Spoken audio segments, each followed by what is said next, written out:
అందరికీ. So, in the last వీడియోలో మనం ఏందంటే ఎల్ఎల్ఎం అంటే ఏంటో తెలుసుకున్నాం. సో, ఇప్పుడు ఎల్ఎల్ఎం యూజ్ చేసి మనం ఒక టెక్స్ట్‌ని పంపించి లైక్ ఒక టేబుల్ ఇన్‌పుట్ డేటా అనేది ఒక టేబుల్ రూపంలో పంపించి, ఆ డేటా యూజ్ చేసి సమ్మరీ అనేది ఎలా జనరేట్ చేస్తదనేది చెప్తాను. సో, ఇది ఇక్కడ ఏం చేస్తామంటే మంత్లీ సమ్మరీ జనరేట్ చేస్తున్నాము. టాప్ సెల్ ఐటెమ్ ఏదైతే ఆ ఐటెమ్ ఉందో ఆ ఐటెమ్‌ని ఎవరు ఎక్కువ కొన్నారు, కౌంట్ ఏంటి, అండ్ ఫ్రీక్వెంట్‌గా ఎవరు యూజ్ చేసా ఫ్రీక్వెంట్ విజిటర్స్ ఎంతమంది అని. సో, ఇవన్నీ ఇన్‌స్టాలేషను. ట్రాన్స్‌ఫార్మర్ అనేది ఇది ఒక లైబ్రరీ. సో, ఇది ఇన్‌పుట్ డేటా. ఇన్‌పుట్ డేటా అనేది కస్టమర్ ఐడీ, కస్టమర్ డీటెయిల్స్ అన్నీ ఇందులో ఉన్నాయి. ఏ ఐటెమ్, క్వాంటిటీ ఎంత, ఐటెమ్ ఐడీ, ప్రైస్ ఇవన్నీ. సో, ఇక్కడ మనం ఏందంటే ఈ డేటా ఇది input data just sample data తీసుకున్నాను. సో, ఇవి కాలమ్స్ అన్నీ డిఫైన్ చేసాము. సో, స్కీమా అనేది లైక్ కాలమ్స్ పెడుతున్నాను. మామూలుగా అయితే రియల్ టైమ్‌లో స్కీమా అనేది మనం డిఫైన్ చేసి ఆ స్కీమా అనేది ఇస్తాము. ఇది జస్ట్ నేను శాంపుల్ ప్రాజెక్ట్ కాబట్టి ఇలాగా ఇలా చేస్తున్నాను. సో, ఆహ్, డేట్ డేట్‌లో మంత్ కావాలి కాబట్టి మంత్ అనేది తీసుకుంటాం. ఇది జస్ట్ శాంపుల్ డేటా 1 మంత్‌కే తీసుకున్నాను. సో, మంత్ తీసుకుంటున్నాము. దాని డేట్‌లో. ఆ తర్వాత ఇక్కడ మనము ఈ మెట్రిక్స్ అన్నీ కాలిక్యులేట్ చేస్తున్నాం. ఇది మంత్లీ మెట్రిక్స్. సో, ఇక్కడ ఐటెమ్ అంటే మనము టాప్ సెల్లర్ ఐటెమ్ తీసుకోవాలి కాబట్టి గ్రూప్ బై మాక్సిమం యూజ్ చేసి ఆ ఐటెమ్ నేమ్ గ్రూప్ బై చేసి క్వాంటిటీ అనేది తీసుకుంటున్నాము. సమ్ చేసి దాంట్లో మాక్సిమం ఏది అని తీసుకుంటే టాప్ సెల్లింగ్ ఐటెమ్ అనేది వస్తుంది. ఆ తర్వాత ఎవరైతే అది కొన్నారో ఆ కస్టమర్ నేమ్‌ని అంటే ఆ కస్టమర్ ఐడీతో మనము గ్రూప్ చేస్తే సో, యూనిక్ పెట్టినాక ఏదైతే డిస్టింక్ట్ కస్టమర్ ఐడీస్ ఉంటాయో వాటిల్లో టాప్ మోస్ట్ కస్టమర్ ఐడీ అది తీసుకుంటాము. సో, ఈ మాక్సిమం వస్తుంది కదా! ఆ ఐటెమ్ నేమ్ బట్టి కస్టమర్ ఐడీ అనేది తీసుకుంటాము. సో, ఆ customer ID details top customer అని దీంట్లో పెడతాము. సో, ఆ తర్వాత విజిట్ కౌంట్ ఎంతమంది సో, టోటల్‌గా ఎంతమంది విజిటర్స్ ఉన్నారు అనేది విజిట్ కౌంట్‌లో ఉంటుంది. సో, ఇవన్నీ ఏందంటే ఈ కాలమ్స్ మనము ఎందుకు కాలిక్యులేట్ చేసామంటే ఈ కాలమ్స్ మనకి సమ్మరీలో యూజ్ అవుతుంది. సో, ఏ కాలమ్స్ అయితే మనం ఇక్కడ యాడ్ చేసామో అవి మనము ఈ ఫంక్షన్ కాల్ చేసినప్పుడు దీని వాల్యూస్ అనేది రిటర్న్ చేస్తుంది. సో, ఈ function compute monthly stats. So, ఆ తర్వాత ఇక్కడ ఇంకో ఫంక్షన్ క్రియేట్ చేస్తాము. ఇది జనరేట్ సమ్మరీ. దీనికి ఏమేమి ఇన్పుట్ ఇస్తున్నాము? మంత్ వాల్యూ అండ్ దెన్ ఈ స్టాట్స్ అంటే ఇక్కడ ఏమైతే మనం కాలిక్యులేట్ చేసామో అవన్నీ ఇక్కడ మనం ఇన్పుట్ ఇస్తున్నాము. సో, ఈ ఫంక్షన్‌కి. సో, ఇన్పుట్ ఇచ్చినాక ఇక్కడ మనం ఒక ప్రాంప్ట్ ఇస్తున్నాం. మనం ఇచ్చే ప్రాంప్ట్ బట్టి సమ్మరీ అనేది జనరేట్ అవుతుంది. సో, ఇక్కడ monthly super market report for a month అయితే ఆ మంత్. సో, ఇక్కడ టాప్ ఐటెమ్ ఏదైతే టాప్ ఐటెమ్ ఇక్కడ మనం తీసుకున్నామో ఆ ఐటెము ఎంత క్వాంటిటీ అనేది ఇక్కడ మనకి చూపిస్తుంది. ఈ క్వాంటిటీ ఇన్ని యూనిట్స్ సోల్డ్ చేశారు అని చెప్పి. ఆ తర్వాత ఇది ఎవరు పర్చేస్ చేశారు? It was purchased by.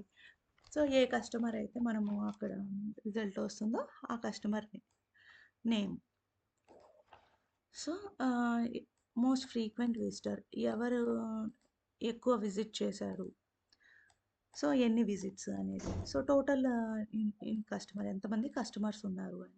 So, ఇవన్నీ లైక్ ఇవన్నీ మనము ప్రాంప్ట్ పంపించినాక ఈ ప్రాంప్ట్ బట్టి ఇది సమ్మరైజే మోడల్. ఇది హగ్గింగ్ ఫేస్ ప్లాట్‌ఫామ్‌లో ఉంటుంది. సో, దీన్ని యూజ్ చేసుకొని మనం జనరేట్ చేయొచ్చు సమ్మరీ. సో, దీనికి ఇన్పుట్ పంపిస్తున్నాము. సో, ఈ టెక్స్ట్ అనేది ఇది ఏదైతే ప్రాంప్ట్ ఇస్తామో యాహ్! లైక్ ఈ టెక్స్ట్ జనరేట్ అవుతుందో ఇది ఈ ప్రాంప్టే మనకి ఈ సమ్మరైజర్‌కి ఇన్పుట్. సో, అది ఎంతుండాలి ఈ సమ్మరీ లెంత్ అనేది మినిమమ్ లెంత్, మాక్సిమం లెంత్. ఇక డూ సేమ్ ఫాల్స్ అంటే సో, ఇప్పుడు మనము ఇన్పుట్ కొన్నిసార్లు మనము చాట్‌జీపీటీలో కూడా ఏదైనా ఇన్పుట్ ఇచ్చామనుకో, మళ్ళీ అదే ఇన్పుట్ ఇచ్చినప్పుడు అవుట్‌పుట్ అనేది మారిపోతుంది. అలా మారిపోకుండా సేమ్ ఆహ్, అవుట్‌పుట్టే రావాలి అన్నప్పుడు ఇది ఫాల్స్ ఇవ్వాలి. సో, సో, ఇది ఫైనల్‌గా ఈ ఫంక్షన్ కాల్ చేసినప్పుడు మనకి సమ్మరీ టెక్స్ట్ అనే దాంట్లో వేరియబుల్‌లో సమ్మరీ జనరేట్ అవుతుంది. సో, మనము మంత్ వైస్ కావాలి కాబట్టి దాన్ని లూప్‌లో పెడుతున్నాం. మంత్ వైస్ మనకి సమ్మరీ అనేది జనరేట్ కావాలి కాబట్టి. సో, ఈ గ్రూప్ అనేది ఇది input compute monthly stats. Month మనం ఇక్కడ క్యాలిక్యులేట్ చేసాం కదా! ఆ మంత్ ఈ గ్రూప్ అనేది ఇక్కడి నుంచి ఈ ఫంక్షన్ నుంచి మనకు వచ్చిన అవుట్‌పుట్. సో, ఈ డీటెయిల్స్ నీకిస్తే మంత్ వైస్ ఇ మనం ఇక్కడ summary text like generate summary ఈ ఫంక్షన్ కూడా కాల్ చేస్తాం. ఇన్‌పుట్స్ అనేది ఇక్కడి నుంచి తీసుకొని మంత్ వైస్ అవి సమ్మరీ క్యాలిక్యులేట్ చేస్తుంది. సో, ఇప్పుడు క్యాలిక్యులేట్ చేసిన సమ్మరీస్‌ని మళ్ళీ డేటా ఫ్రేమ్‌గా క్రియేట్ చేసి ఒరిజినల్ డేటా ఫ్రేమ్‌లో కాలమ్స్ కూడా కావాలి కాబట్టి దాంతో మర్జ్ చేస్తున్నాం. సో, ఫైనల్ అవుట్‌పుట్ చూస్తే అన్ని ఇన్‌పుట్ కాలమ్స్ ఫైనల్‌గా ఈ సమ్మరీ అనేది జనరేట్ అవుతుంది. సో, టాప్ సెల్లర్ క్వాంటిటీ అనేది టాప్ సెల్లర్ ఐటెమ్ అనేది మిల్క్. సో, 11 యూనిట్స్ సోల్డ్ అయినాయి. ఎంతమంది కొనుక్కున్నారు అనేది. అది 4 customers. So, most frequent customer ఎవరు? అతను ఎన్ని విజిట్ చేశారు? సో, ఇది total number of customer. So, ఇది మనము సీక్వెల్ క్వెరీలో కూడా సేమ్ ఏదైతే స్పార్క్‌లో లాజిక్ ఏసామో, లాజిక్ పెట్టామో సేమ్ సీక్వెల్ క్వెరీలో కూడా పెట్టి మనం చెక్ చేసుకోవచ్చు. అది కరెక్టా కాదా అనేది. సో, ర్యాంక్ పెట్టి గ్రూప్ బై మంత్ ఐటెమ్ పెట్టి ఏదైతే ఫస్ట్ ఐటమో ర్యాంక్ 1 అని సో, ఇక్కడ మిల్క్ సో, ఇన్ని క్వాంటిటీస్ సోల్ అయినాయి సేమ్. సో, నెక్స్ట్ సేమ్ ఇదే క్వెరీ తీసుకొని ఈ ఐటెమ్ ఎవరు కొన్నారు? ఆ కస్టమర్ ఐడీని తీసుకుంటే ఎవరు కొన్నారో తెలుస్తుంది. సో, ఇక్కడ ఫ్రీక్వెంట్ యూజర్ ఎవరు? సో, కౌంట్ తీసుకొని కస్టమర్ ఐడి మంత్‌కి కౌంట్ తీసుకొని ఆ కౌంట్ బట్టి ర్యాంక్ ఇక్కడ కూడా డిసెండింగ్ ఆర్డర్ పెట్టాము. సో, టాప్ మోస్ట్‌వి పైన వస్తాయి. సో, ఇతను కస్టమర్ నేమ్. ఇతను ఫ్రీక్వెంట్ యూజర్ ఇతను.